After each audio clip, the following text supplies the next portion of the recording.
Hi, welcome back to the wagon. My name's Steve. This is the wagon.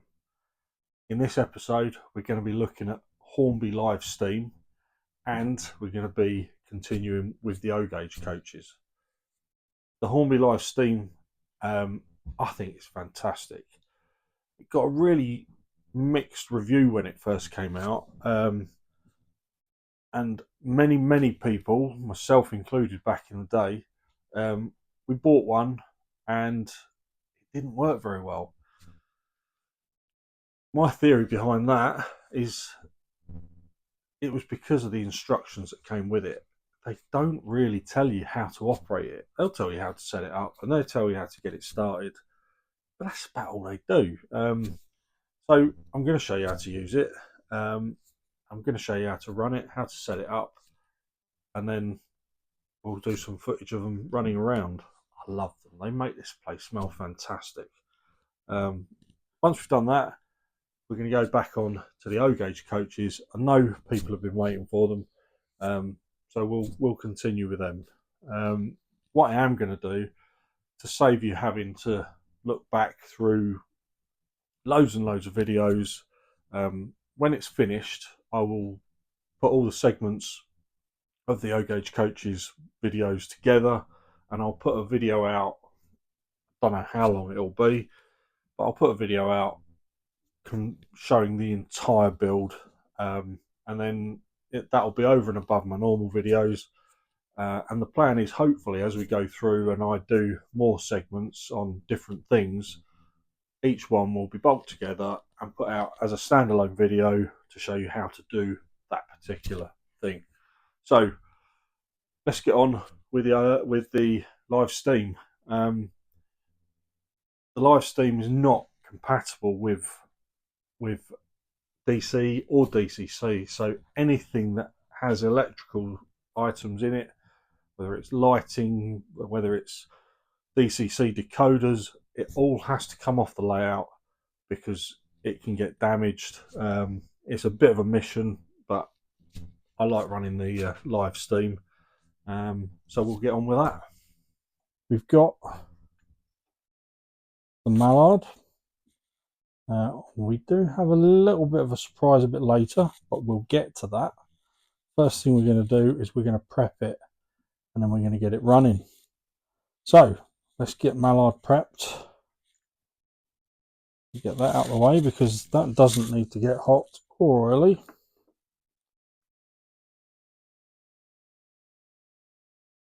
The first thing we're going to do to prep mallard is we're going to take the coal bunker out. Underneath the coal bunker in the Hornby live steam, this is actually the boiler. So we'll remove the plug from the boiler.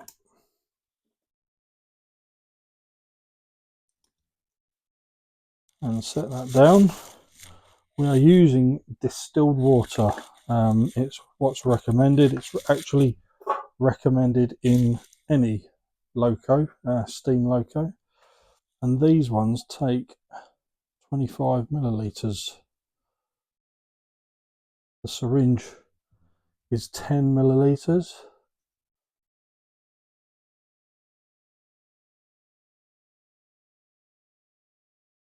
That's 10.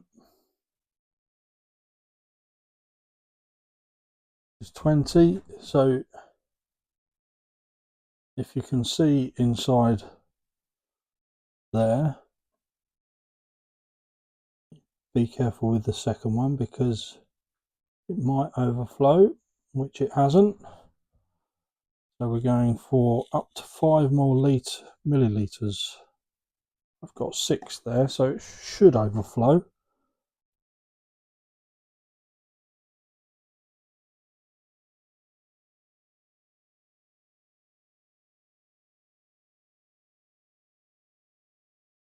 You can see the water just at the neck, look, exactly 25, well 26 actually. We'll put the plug back in.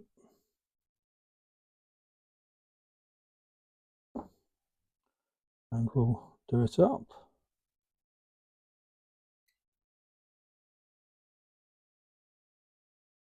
Tight but not too tight. and then that can go back. Next we move to the front of the loco, take off the chimney which just pops off, and then we undo the screw just under the chimney.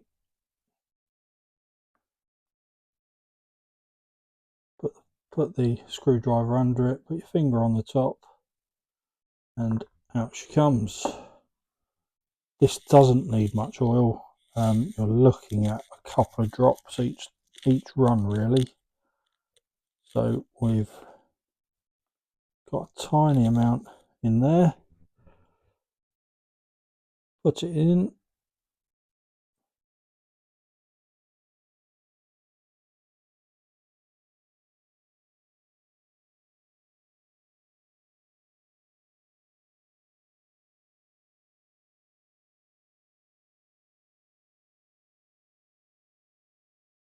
There we go. So she's oiled, she's watered. Just got to put this screw back in. Have a quick look at the O-ring underneath, and that is in good condition. Screwdriver underneath it, clamp it with your finger, put it in the hole, do it up.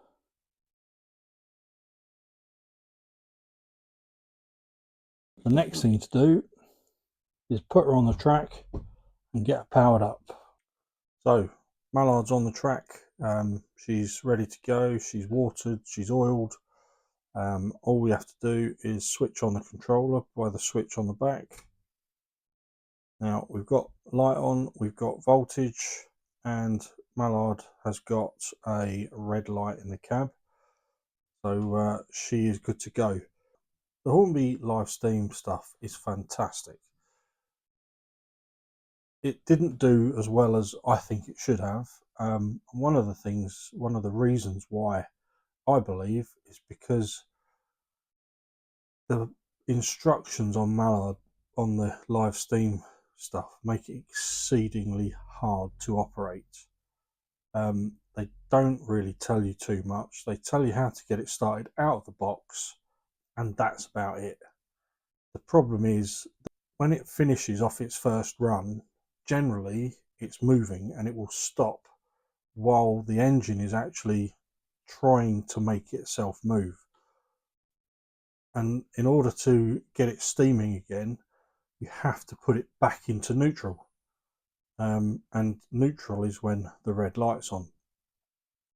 So if you put your loco on the track and the red light isn't on, and I'll move it so the light's not on, this is the situation you would find it in.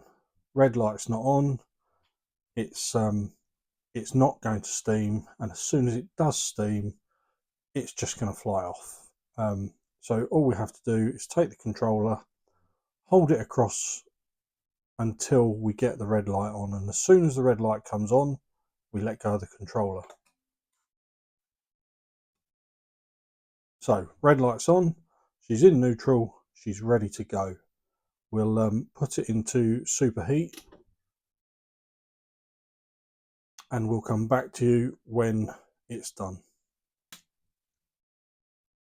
Okay, so as you can see, she's blowing off her safety valve, so she's about ready to go.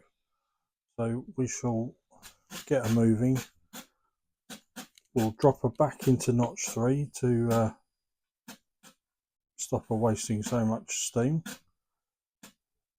And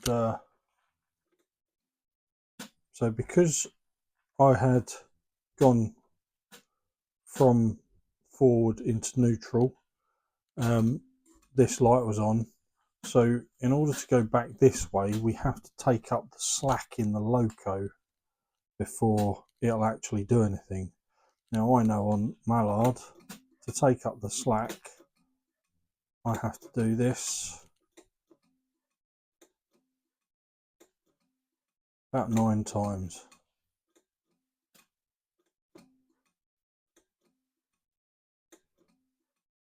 So she's gone into forwards there.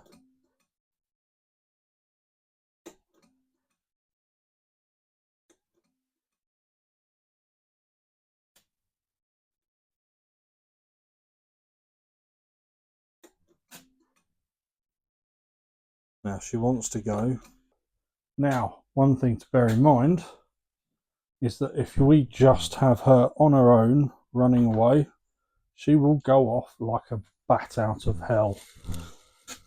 So it's always wise to put a couple of coaches behind them. And we're running in the 80s, so Mallard came out of retirement in the 80s for a few specialist runs, one of which was a post office special. So not completely like for like, but we have put it on a straight piece of track. There we go. So we have a post office and charter train. She may need a nudge because it's been a while.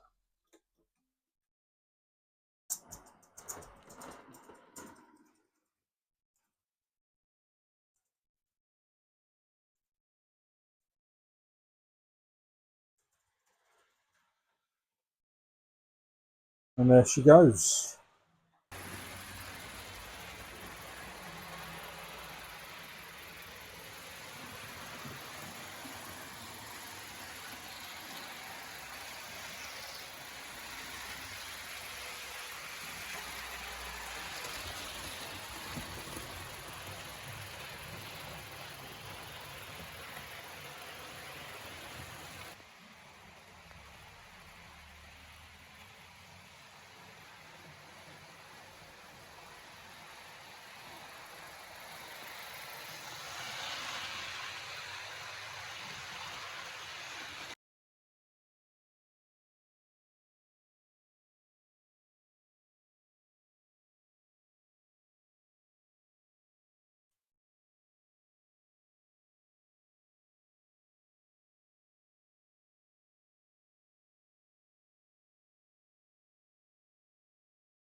So let's see about getting her slowed down again. Now, because the mechanism in Mallard is in advance, as you can see by the light is on, so we've been accelerating and now she's at a steady speed. In order to get her to start slowing down, we have to take the slack up in the mechanism. So on this particular Mallard I've been practicing, I have to do 1, 2, 3, 4, 5, 6, 7, 8, 9, 10. So, and now she starts to slow down. So I have to do 10 times in the slow down reverse direction in order to get her to actually start obeying commands. So I can now keep going in the slow down direction on the controller and she will slow down. But if I want her to speed up again, it again is 1, 2, 3, 4, 5, 6, 7, 8, 9, and off she goes again.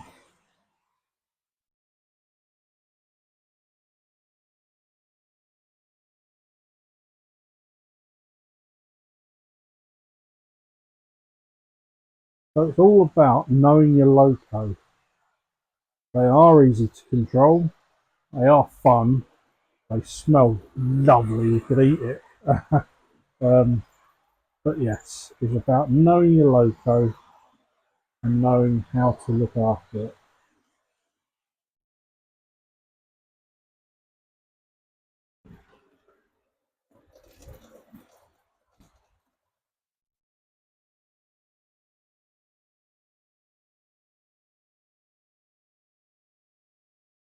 So she's blowing off fairly constantly while she's running around. So I've turned it down to notch 2. And she's still blowing off, but we'll leave her there. She seems quite happy.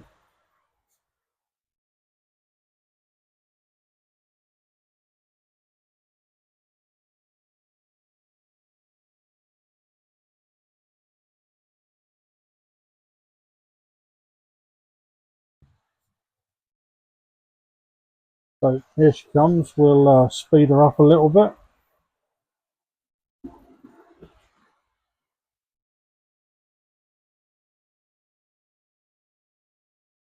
That's about as fast as I dare go.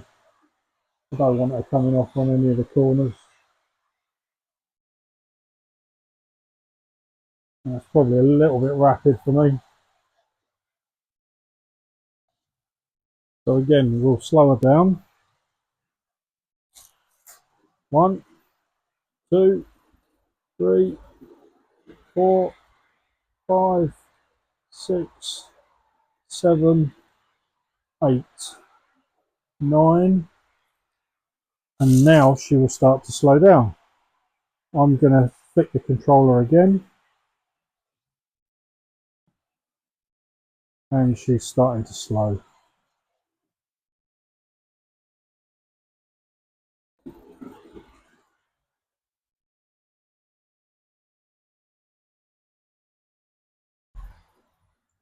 There you go. Lovely sedate speed by Mallard.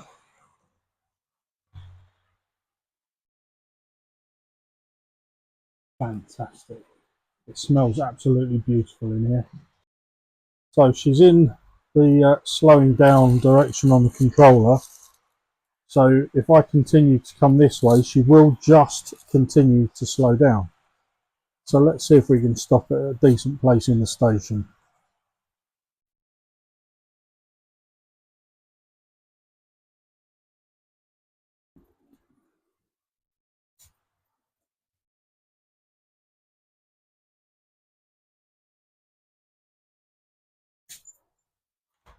Oh, she's a little bit jerky, but there you go. In order to get her into reverse, we go through the whistle, and as soon as the whistle stops, we stop manipulating the controller. So I'll show you from here. There's the whistle. Whistle stops, and she's now in reverse. And all I have to do is keep going towards reverse. We'll just go forwards. So we'll push the controller through the whistle. There we go.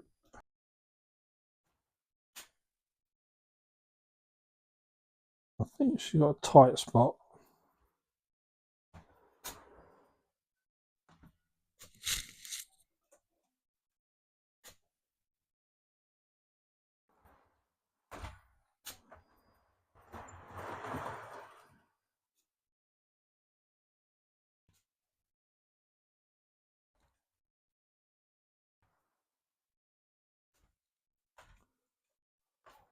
So I suspect Mallard is slowly running out of steam. She's slowing down regardless of how much effort we put into her. When she runs out of steam, the controller will automatically switch off to save the boiler, really. It's a safety mechanism. These live steam locos are brilliant. They are so well thought out. They're an amazing toy. They're a toy to be held in with respect, but they are brilliant.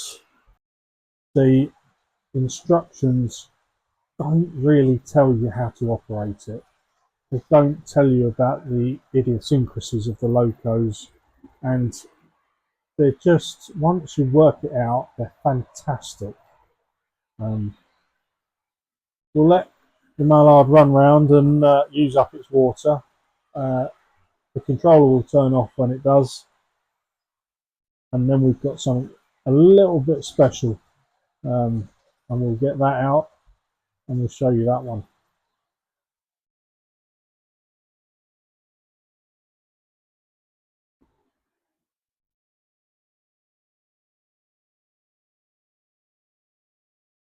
Gotta love a little bit of live steam, ain't you? So, what we're going to run next? Well, while Mallard's having a lovely little jaunt for the first time in quite a few years, we have another live steam loco. This one is Dwight Eisenhower. Let's get her steamed up, get her ready, get her running.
I'll put the live steam away. We'll get it out another time. When the layout is more complete and we've got scenery, I think they'll look fantastic. I hope you enjoyed that and I hope it was helpful for you. Before we go on to the O gauge, I've got one piece of rolling stock to show you. It's my 365. It's in the old First Capital Connect colours with the multicolours. I'll show you some footage of it running around. I made this probably 10 years ago. It was DC. It's now, I've just converted it to DCC. So it's not fully finished. The lights still aren't working properly. I will get that sorted at some point, but just have it running around. I love the set. I have got enough parts to do another one, and I'm going to do that in the early version of it in Network Southeast colours. They're both still a little bit out of my era, but it's an easy one to make. I'll demonstrate how you make it over the course of a couple of videos in the future, and hopefully you'll have a go yourself. It's a very easy way of making a multiple unit, and yeah, so we'll we'll do a couple of clips of it running around, then we'll get on with the O gauge coaches.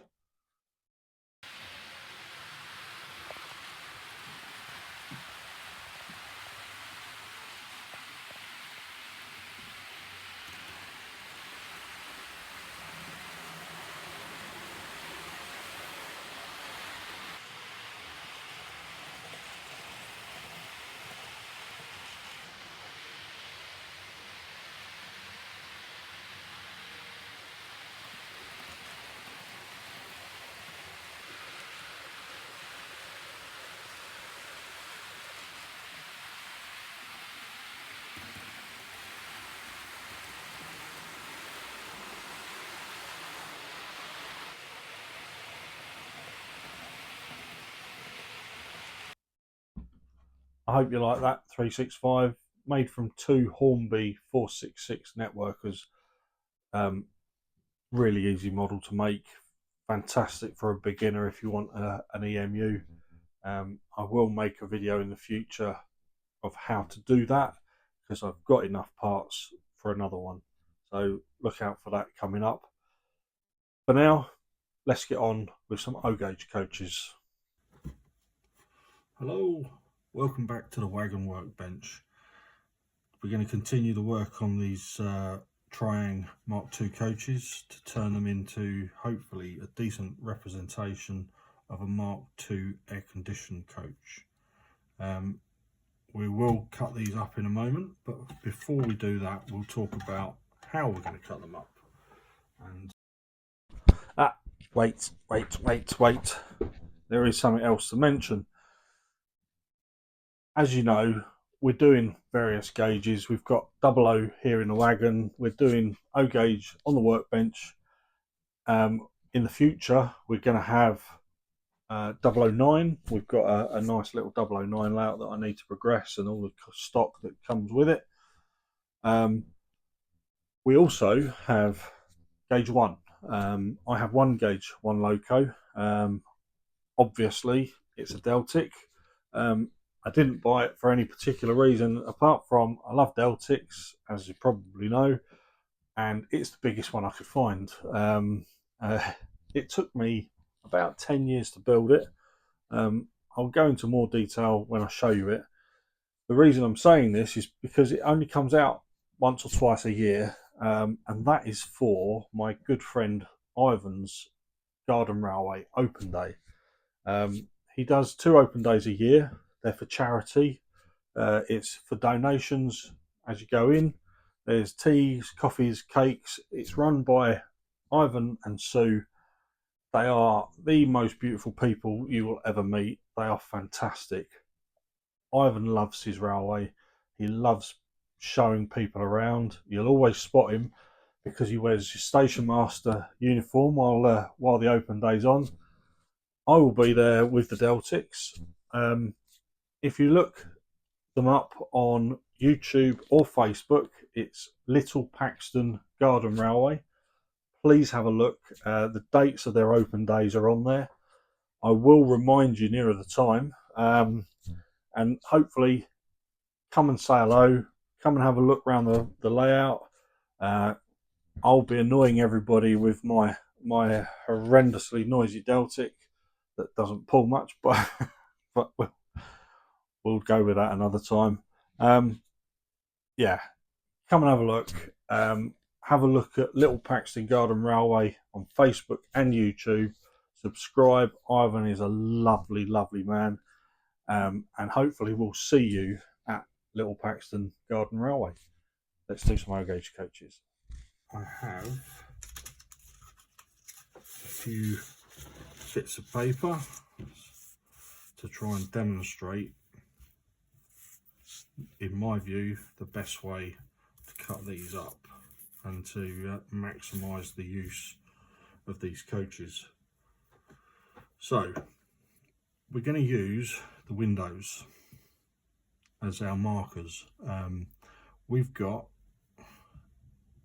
a coach that's too short. Now it just so happens that one window length actually is, if we add one window length on to the existing coach, we actually get to within 1.5 mil of the correct coach length. So we're not just going to cut all these up in and graft in individual windows. So let me show you how we're going to do this. So the first coach we're going to cut up, and we're going to cut it halfway between these two windows. Okay. The next coach, we're going to cut it and increase it by 1 window. So if I cut there, I'm left with 2 coaches that are separated. We can take these parts out for now. They will be coming back.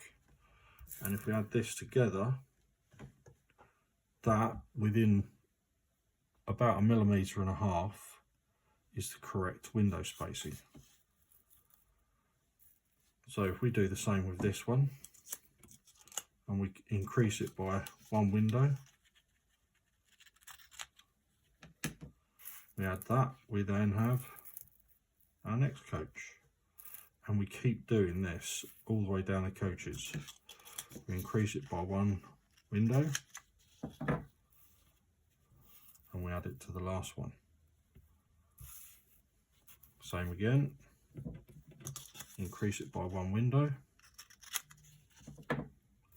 add it to the last one, and we keep going.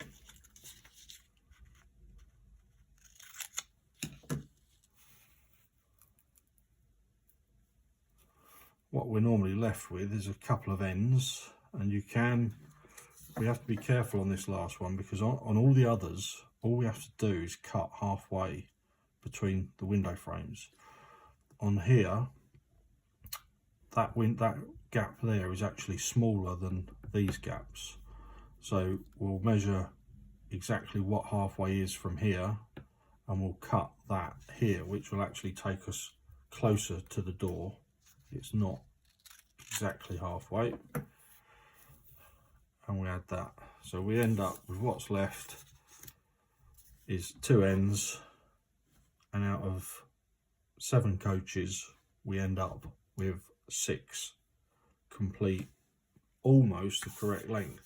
Now if you want to be, I see there's a lot of videos out there recently talking about rivet counters, each to their own. I've not encountered too many rivet counters, and by all means, you want to put notes on my video, messages on my video in the form of rivet counting, but please feel free. But my answer to you is, it's my train set, and I will do what I like with it.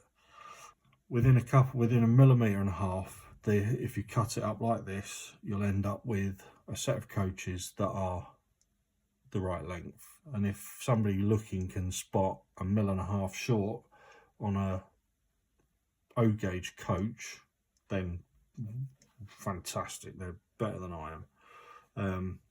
If you really want, you can add a shim of 1.5 mil plastic card before you join the coaches together. I'm not going to. I think it's a waste of time. Like I said, nobody's going to spot that these are 1.5 mil short, and if they can, then they're superhuman. So that's how we're going to cut them up. We'll cut up a few. I'll show you how to do that. We'll glue them together, and then we'll go on to the next bit.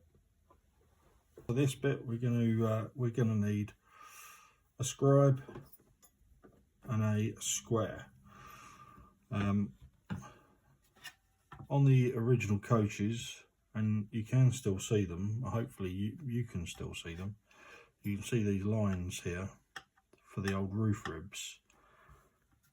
They're actually halfway between each of the windows, so you can follow them and use those as your marker line for cutting.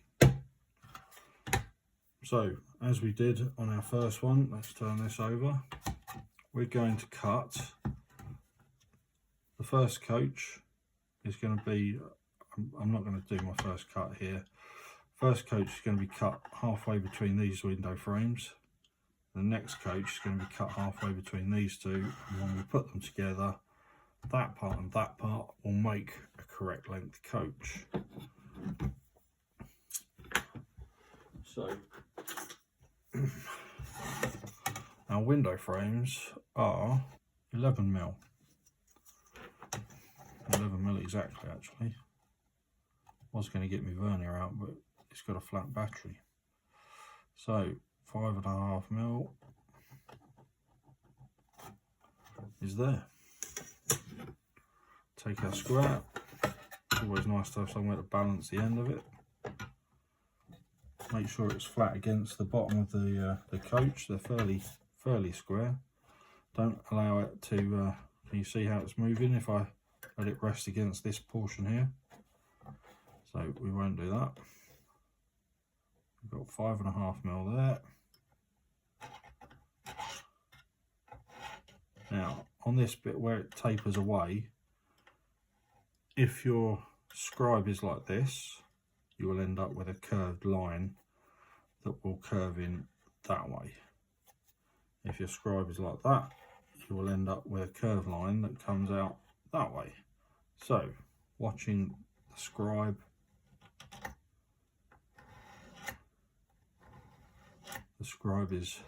this edge of the scribe is in line, and there we go. That's going to be our first cut line. We'll scribe over and we'll scribe this side, and then we'll scribe the others.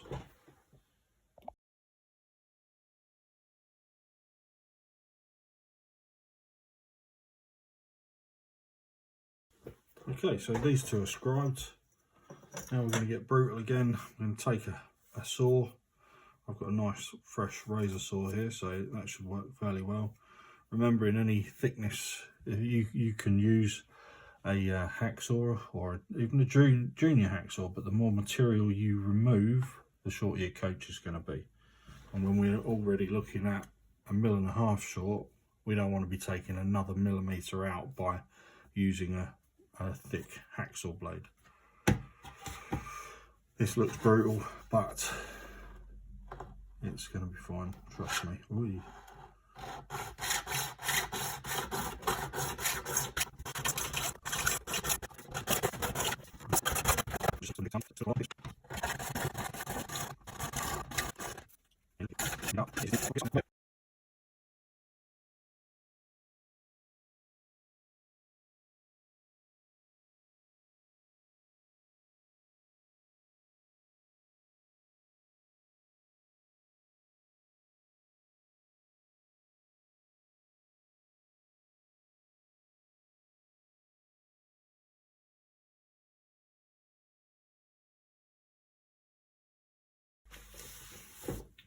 So there we are, 2 coaches cut up. Haven't dried them yet, they've been sat here. Well, let's see how they fit. So we want these 2 sections for now, and this one will go on to be the next coach. That you can do what you like with, but then when we put these two together, that becomes, within, like I said, a couple of mil or 1.5 mm, that becomes the correct length coach that we're trying to achieve.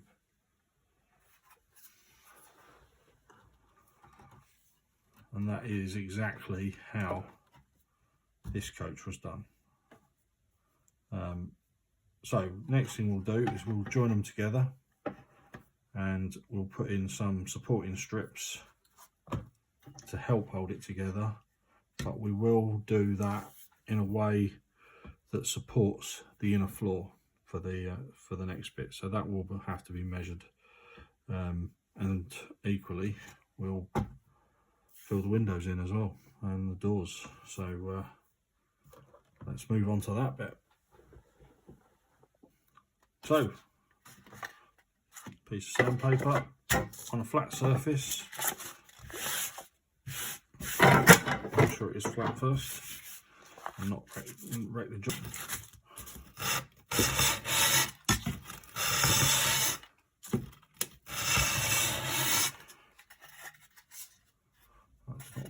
actually, that one.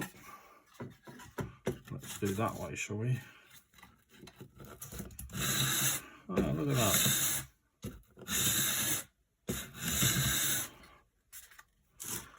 We're not going to take too much off.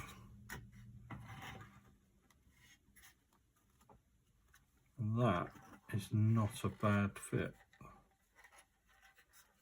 without taking too much material off. Looking down the coach, the underside is very level. Down the side, there's no bow at the joint, it's not protruding out one way or the other.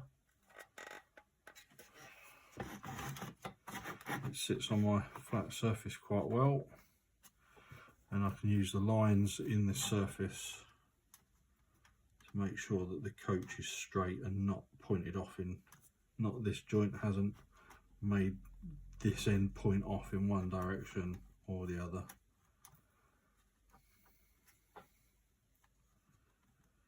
But yeah, I am happy with that.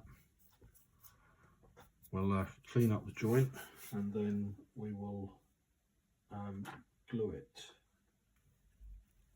Yeah, we'll clean up the edges with a sharp knife, and this plastic is so easy to work with.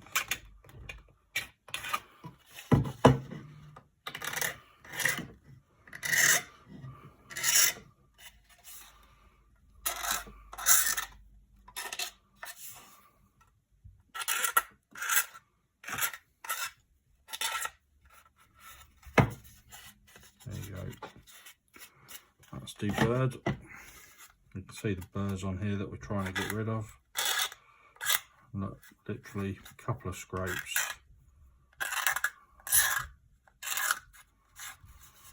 Tend to do one at an angle like that, and then the second one at more of an angle to clean up. And that does it. Same on the outside.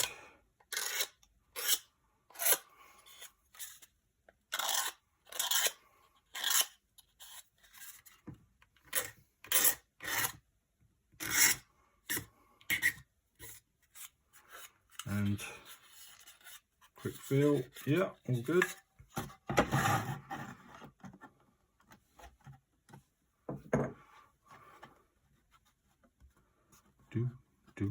There. Lovely. Now luckily, so on the bottom of the coach you've got these bits that hang down, so if you put that on a completely flat surface, it will sit up at the ends. So luckily on my mat here, the coach actually sits just outside those. The corridor connections sit over the edge of the mat, so I can sit the actual bottom of the coach, which is flat, against the flat surface of my mat. And then we're just going to make sure that the coaches are the same. You know, one's not significantly higher than the other or wider than the other. Small discrepancies we can take out, and we will take out with some modelling filler. But once that's glued, we've got our basic component of our body. So I'll get this glued up, get it straight, and get it finished, or get this part finished, and then we'll move on to filling windows and the strengthening rail along the inside. There we go. A quick few seconds on glue. My go-to glue for modelling is this stuff, EMA Model Supplies Plastic World. I really like this stuff. Put it on with a modelling paintbrush. I really like it. It's good stuff. Now, for larger areas, you really need something that's gonna grip fully. This is brilliant. I have had welds, plastic welds if you like, glue joints fail with this stuff on larger stuff, because it evaporates before it gets into a large surface. It will seal around the edge of a joint, but it doesn't penetrate in. And you can try and apply the brush within the gap before you lay something down, but in my experience it evaporates before you get there. So there's a couple of points on this model where we will be using the good old-fashioned modelling glue, purely because it creates in my experience, it creates a full bond. And one of those points is this joint here. The other point that we'll use it is on the strengthening strips along the side, because that is one of the points that that failed on me on that on the test coach. So I'll glue this up, we'll get it straight, we'll let it dry for a minute, and then we'll move on to the next bit.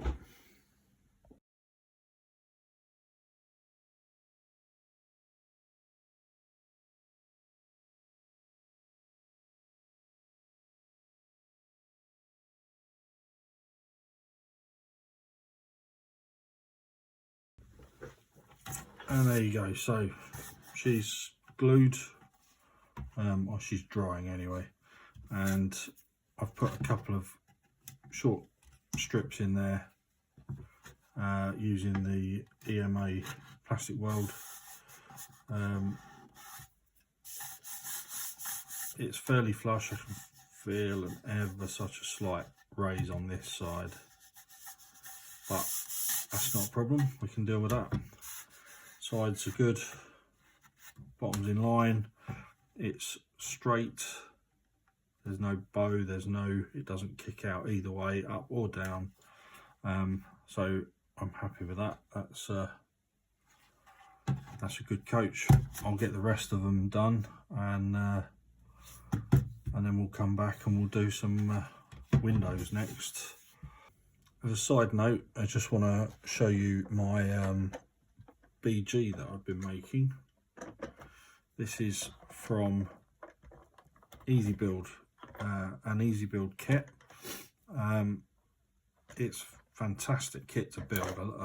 I love these kits. I haven't videoed this one. What I have done is I've got, so this will become part of the rake with the Mk2s. It'll have a BG at one end. It'll have two first class Mk2s. It will then have a Mk1 buffet coach, which is yet to be built, so I will do a video or a couple of videos on building that. And then the rest of them will be Mk2 standard class, and possibly even a, what do they call them, BSO, brake second open. So yeah, there's a few different coaches to build to make the rake up, and then hopefully we've got to try and find somewhere to run them, because I personally don't have anywhere to run O-gauge at the moment. I hope to one day, but yeah, at the moment we're just building stock, and yeah, if anyone's got a decent sized O-gauge layout out there that wouldn't mind a Deltic or a Peak or a 47 and a set of these coaches running around, just let us know in the comments, and we'll see what we can do. Okay, we'll put that back to one side, and we'll move on to the next bit. So we're going to look at the windows now, and filling them in. They're all going to get filled in regardless of whether they're in the right place or not, because we want to start with a blank body that we can then turn into anything. I'm going to turn these into Mk2 air conditioned coaches. I do have another set of these on standby waiting in the wings to turn into a class 312 EMU, and you could easily do a 310 or any of the Irish DMUs and EMUs that use Mark II bodies, you could turn this into an early Mark II. But so we'll get to that point, and then we'll say about where the where you can diverge from that point. But these ones in particular are going to be Mark II aircon coaches. So with the windows, we're going to fill them with plasticard. Now, from experience, I know that 2 sheets of 60 thou plasticard will do a good job at filling these windows in. We could sit here and we could measure the frames, 34 3/4 mil, I would say, ish. 33.5 at the edges. Yeah, 33 3/4. Or we could take a set of verniers. Now, I got these out this morning to use them, and they're dead. I don't know why. All of my verniers, every set of verniers I've ever owned in my life, even if they're brand new, when I put them in the box, if I don't take the battery out, next time I get them out, they're dead. And I have no idea how that happens, because when you use them, if you put them down for 5 minutes, they switch off. So how they go dead, I have no clue. But anyway, we can take our verniers, even the dead ones, and we can take our gap.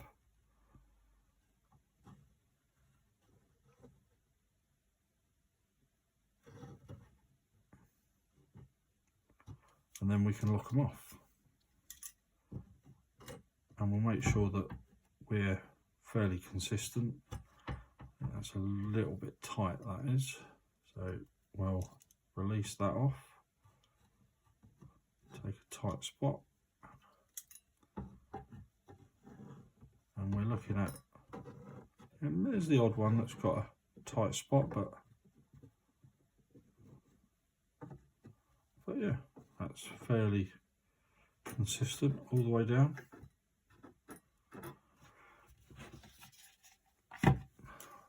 Once that's tightened up, all we have to do, we'll leave the 60 on there because if we cut that off, we've got to figure out what it is again.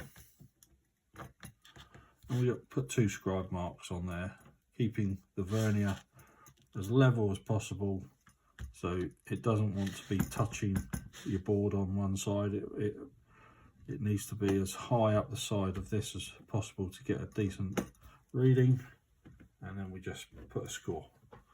We can leave that like that because we're going to do a few of these rows. We'll then take our rule. I'm going to take my glasses off and put my snazzy modelling hood on with my magnifiers on. And I do apologise if my head gets in the way of the camera, but I do need to see where I'm cutting.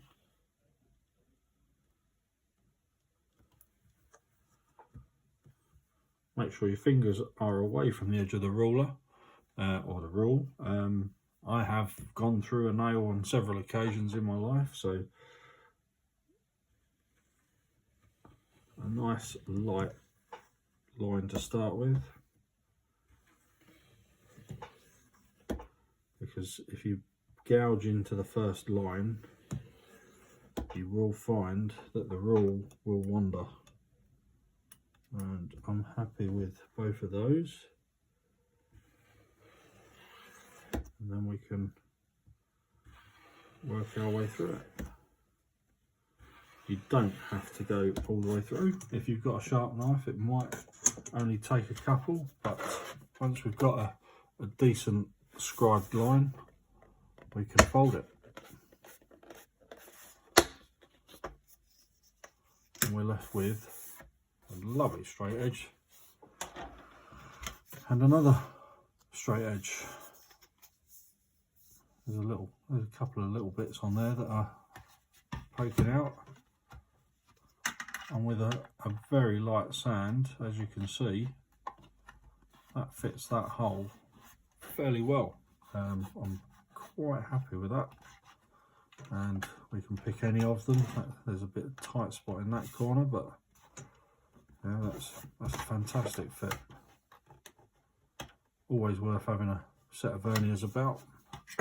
And then we can look at cutting enough strips off here for this.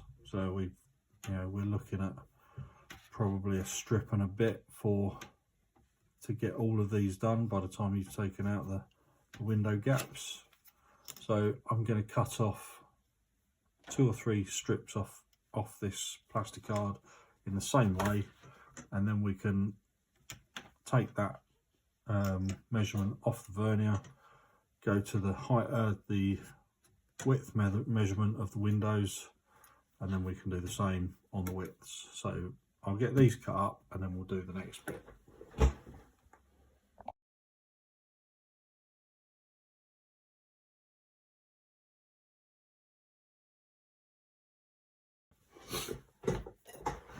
Okay, so we've got enough strips to get us started with this model.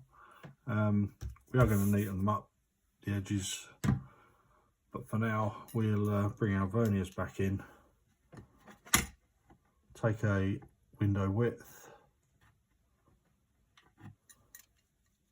increase the pressure on the lock, and we'll see if we can find any tighter spots. There's a couple, but no, nothing worth worrying about. We'll then take our vernier over to this, and there you go. So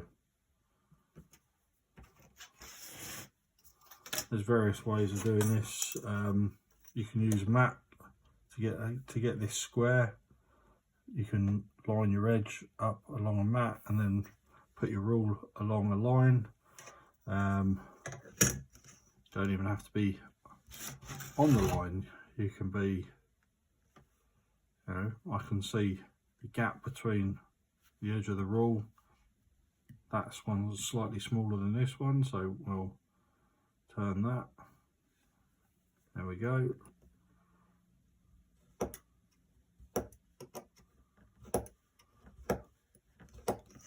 Did you see that move there?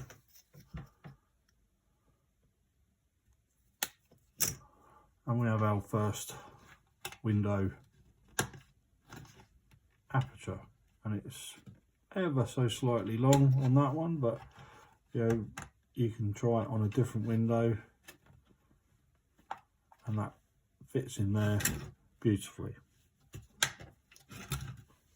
So we can clean this one up, and we can make it by sanding the edges ever so lightly. We can then just offer it up to our next piece and score there, and we can move it along and just snap them all out at the end. So we'll find my piece of sandpaper and we'll quickly clean this one up.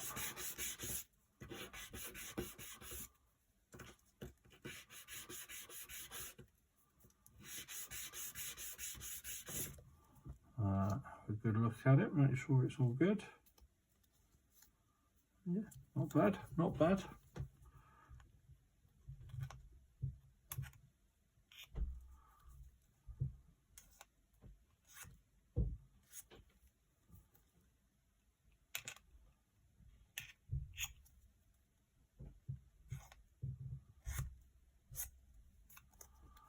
And obviously where we've scored our knife into the edge, it creates a lip around here, so we'll deburr that bit as well.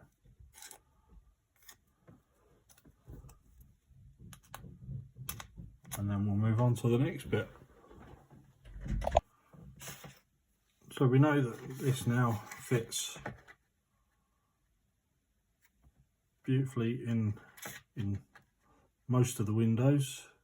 bit loose in that one, but yeah, so we've got a good initial one,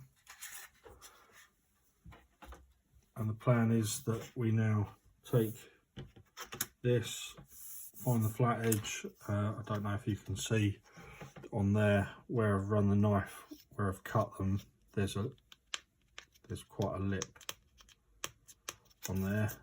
This side doesn't have a lip, so we'll work with this side for now, and we'll butt it up against the edge and scribe a line. So when we do this one, I don't know if you can see that line is actually probably almost a millimetre wide, and the reason it's like that is because not only do we have the cut and the flat surface, not flat, but there you go, where we've put our knife blade into there, the material that was here has now banked up both sides of the cut. So from there to there, even on that, with quite a fine blade, is a millimetre thick. So when we put this next sheet on here and move it up there, we want it to be in line with the middle of the cut. If we put it here, this piece here is going to be 1/2 mil bigger. So in engineering, this is quite important. Modelling is as important as you want to make it, really. So we can find the edge of it because it stops, but what we want to do is actually go to the centre of the cut, and then we'll go again, and then we just keep going.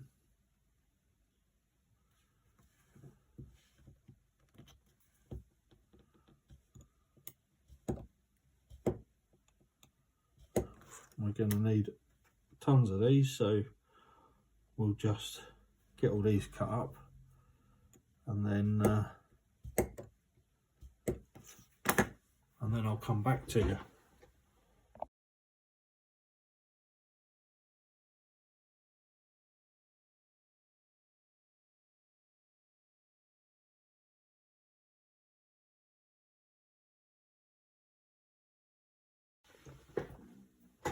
So we've got all these cut, and then it's just a case of breaking them off.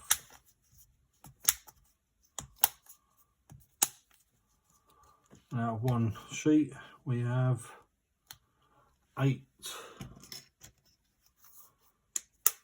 The shorter ones will come in handy for the smaller windows.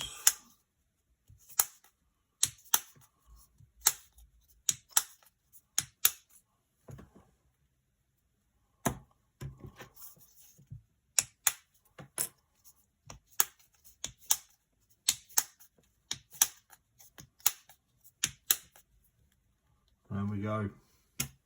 Next is to clean all of them up and then fit them in the glass, in the window apertures.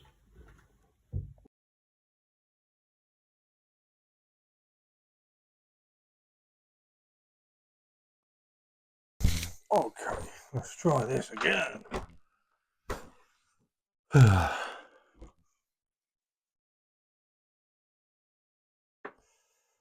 Okay, so we've neatened them all up. We've got our shell, and let's see how they fit. They fit fantastically, to be fair. Look at that. Right in. That fit fantastically. So what we can do is lay the shell against the bottom mat, flat surface, push the shell down, push the infills in, and we have flush infills. I was a little bit raised. There you go. But we can sand that. So we'll do the rest of them. We'll put them in. We'll stick some glue on them.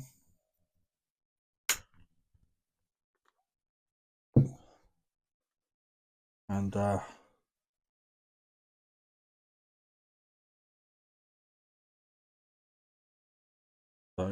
we're putting glue on the inside.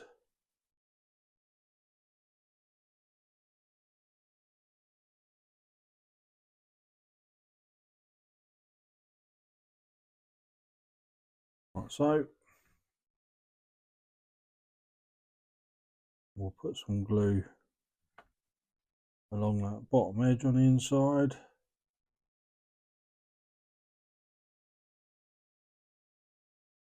I mean, you can glue along there. You can actually see where the glue has come through. Not on that one though, but yeah, you can see where the glue's come pretty much to the edge. So we're okay with that actually.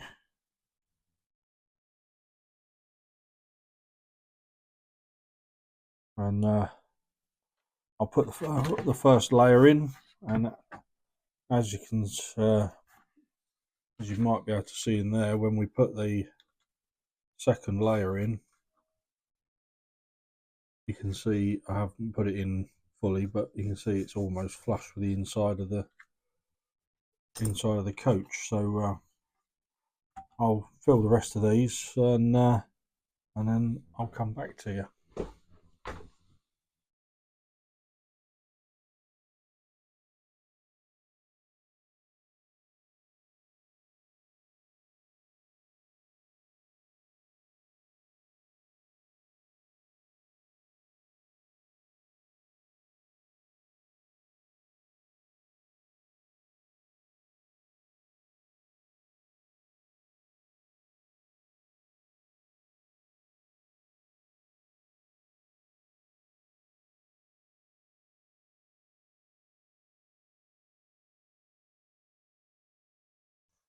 So there you go. There's the first set of windows done. They're not bad. You can hear it. You know, they're not completely flush, but we'll go over that with some modelling filler. The doors and the other windows and the roof section I will do in exactly the same way, using the vernier to get the size, transfer that across to a piece of plastic card, and fit them in exactly the same way. Once we've done that, we've then got to do our second internal layer to bring it level with the inside of the coach. That will give us the final strength. The inside layer will be done in the same way, with the exception of across the main section of the window, we'll be using normal modelling glue. Push the inner insert in, and then we'll use the EMA plastic weld around the edge, same as we've done with this one, and that will give us one hell of a strong coach, and a plug or a generic Mk2 correct length coach for us to do whatever we want with. I'll get on with some windows, then we'll do the insides, and then there's only 7 more to do, and we'll go from there.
we'll leave the O-gauge coaches there for now. It's a lot of work when you've got to do that 8 times. That's why it's taken so long to get this video out. It's a lot of work, but it will be worth it. They will look fantastic when they're done. On that, I actually don't have anywhere to run those coaches. Eventually, over the top of this will be an O-gauge layout. It will be a small layout, but it's certainly not going to take 8 coaches and an engine, possibly 9 coaches and an engine. So anyone out there that does know of a decent O-gauge, a decent sized O-gauge railway, if you don't mind me coming along when these things are done, just to take some video of them running as a set, I'd love to hear from you. Put something in the comments. I'd love to have somewhere nice to run them at least once. I'm not fussed about running them every weekend, but yeah, to take them somewhere when they're done and have them running around would be fantastic. Leave a comment if you know anything. If you've got this far in the video, you are a legend. Don't forget Little Paxton Garden Railway. Look them up on Facebook and YouTube. If you like the videos, please feel free to subscribe. It all helps, and the more, even the comments, the likes, the subscribes, it boosts you up in the YouTube fraternity, and it allows more people to see it. So yeah, please subscribe, leave a comment, and hopefully we will see you again in the wagon. Cheers.